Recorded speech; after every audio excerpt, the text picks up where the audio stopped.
হঠাৎ ছাত্রছাত্রীরা রাস্তায় নেমে এসে রাস্তা অবরোধ করলো কেন?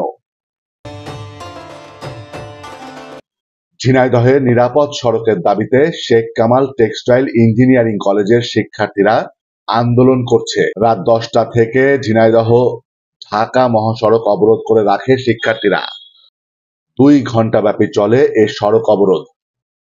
এর আগে রাতে মধুপুর বাজারে শেখ কামাল টেক্সটাইল ইঞ্জিনিয়ারিং কলেজের 4র্থ বর্ষের অ্যাপারেল ইঞ্জিনিয়ারিং ডিপার্টমেন্টের শিক্ষার্থী মোহাম্মদ সৈকত আহমেদ রাত 8টার দিকে রাস্তা পারাপার হওয়ার সময় দ্রুত গতির একটি 3 হুইলার তাকে ধাক্কা দিয়ে ঘটনাস্থল থেকে পালিয়ে যায়। সে সময় স্থানীয়রা তাকে উদ্ধার করে ঝিনাইদহ সদর হাসপাতালে নিয়ে যায় এবং বর্তমানে সেখানেই তার চিকিৎসা চলছে। এই ঘটনাকে সূত্র করে শিক্ষার্থীরা তাদের নিরাপত্তার জন্য রাস্তা অবরোধ করে নিরাপদ সড়ক ও ঘাতক ড্রাইভারকে আটকের দাবি জানান।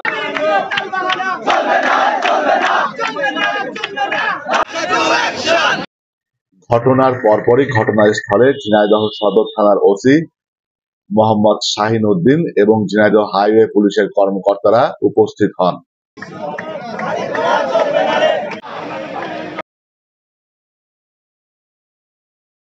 এ বিষয়ে সদর থানার ওসি বলেন, তারা এসে আন্দোলনরতদের সাথে কথা বলে 3 কর্মদিবসের সময় যে দাবি মেনে নিলে শিক্ষার্থীরা সড়কের অবরোধ খুলে দিয়ে যান চলাচল স্বাভাবিক হয়ে যায়।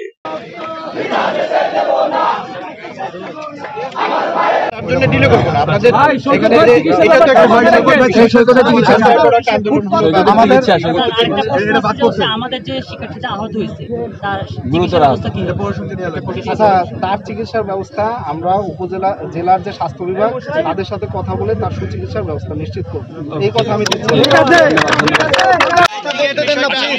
এখন লাইটিংটা রোড সাইড হাইওয়ে মূলত লাইটিং করে না, কিন্তু লাইটিং এর আপনাদের তাহলে এখান থেকে হয়তো বা এই পিডিবি মাধ্যমে আপনাদের ক্যাম্পাসের থেকে লাইন এর ব্যবস্থা করতে হবে।